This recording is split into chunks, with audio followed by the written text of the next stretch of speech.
नमस्कार दोस्तों, आप सभी का स्वागत है आपके अपने YouTube चैनल पे। तो दोस्तों, शाम के 7:40 हो गए हैं और मैं अभी वीडियो शूट कर रही हूँ। और सुबह आ गए थे हम लोग 8:30 पौने 9 बजे के आसपास घर स्टेशन से। और आज तारीख है 20 अप्रैल। आज संडे का दिन है दोस्तों। तो आज मैंने जब स्टेशन से आई तो बहुत सारे काम थे, तो कामों को निपटाया मैंने। बर्तन खूब एक हफ्ते से धूल से सने हुए थे, धुल के गई थी, लेकिन एक हफ्ते से धूल में सने हुए थे, तो उसको मैंने साफ़ सुथरा किया। और साथ ही यहाँ पर के पूरी टेबल को साफ़ किया। और अभी देखिए हवा के मारे पूरे फूल सूख गए हैं। ये हमारे माता जी की तस्वीर है, देख सकते हैं, जिनका देहांत 4 अप्रैल को हो चुका है। तो उन्हीं के कार्यक्रम में हम रीवा गए हुए थे। और साथ ही जब उनकी तबीयत ख़राब थी तब भी हम उस समय बीच बीच में रीवा जाते रहे हैं। और तबीयत में सुधार हो तो गया था, लेकिन थोड़ी बहुत तकलीफ़ें थी, जिसकी वजह से उनको डायलिसिस पे रखा गया। और 2 डायलिसिस उन्होंने कंप्लीट किए भी अच्छी तरह से, लेकिन जो 48 घंटे का डायलिसिस था उसमें उन्होंने 17 घंटे सफ़र किया। और वो तब तक ठीक ही थी, लेकिन शायद ईश्वर को मंजूर नहीं था उनका ये जीवन, क्योंकि 80 वर्ष की अवस्था भी हो चुकी थी और काफ़ी तकलीफ़ें भी हो रही थी। जबकि उनका ऐसा देखने से लगता नहीं था कि वो ठीक नहीं हो पाएंगी।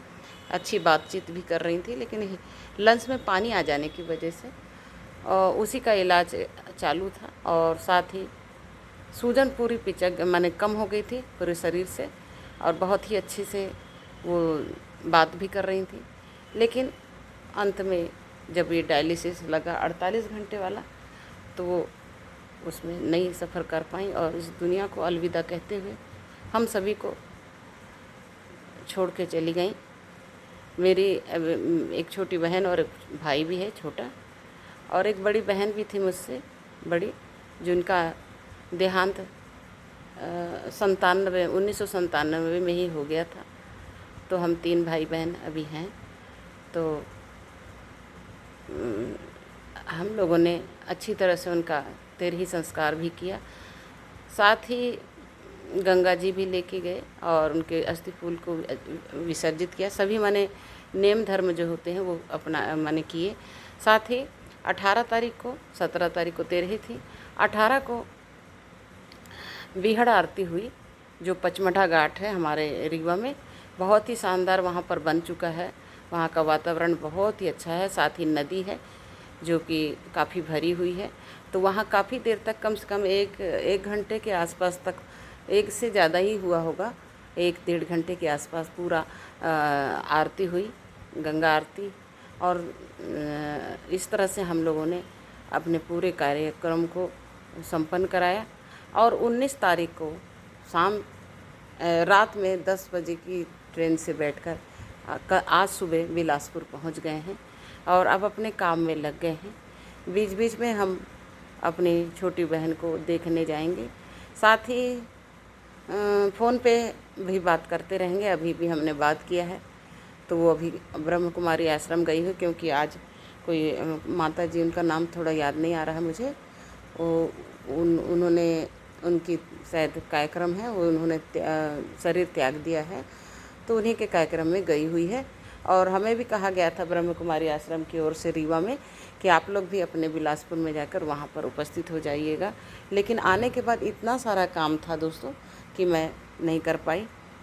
और क्योंकि हफ्ता भर से धूल धक्कड़ था, और विगत 21 मार्च से लेकर अभी तक बीच बीच में मैं बिलासपुर आती रही, 1-2 दिन के लिए, फिर जाती रही। इस तरह से मैंने अपने इस 1 महीने के सफ़र को काटा। और लगभग 1 महीने तक हमारी माता जी 21 तारीख से भर्ती थी और 4 तारीख को उनका उन्होंने अपनी देह त्याग दी। इस तरह से हमारे ये दुख के कार्यक्रम संपन्न हुए हैं। लेकिन कहते हैं ना कि उसी पल को हम उस समय बहुत कष्टता से, समय नहीं बीतता है वो कष्ट का समय, लेकिन सफ़र में आगे बढ़ना पड़ता है। तो हम अपने सफ़र के लिए आ चुके हैं। साथ ही अपने माता जी की याद तो हमारे सीने में है और हमेशा हृदय से मैं उनका को मानूंगी और मानती रहूंगी। साथ ही ये तस्वीर जो आप देख रहे हैं उसको मेरे छोटे भाई ने बनवा दिया है 4 प्रति में, तो सभी लोग हम लोग लेके आ गए हैं। इस तरह से मैं अपना आज का वीडियो को अब समाप्त करती हूँ। धन्यवाद दोस्तों, नमस्कार।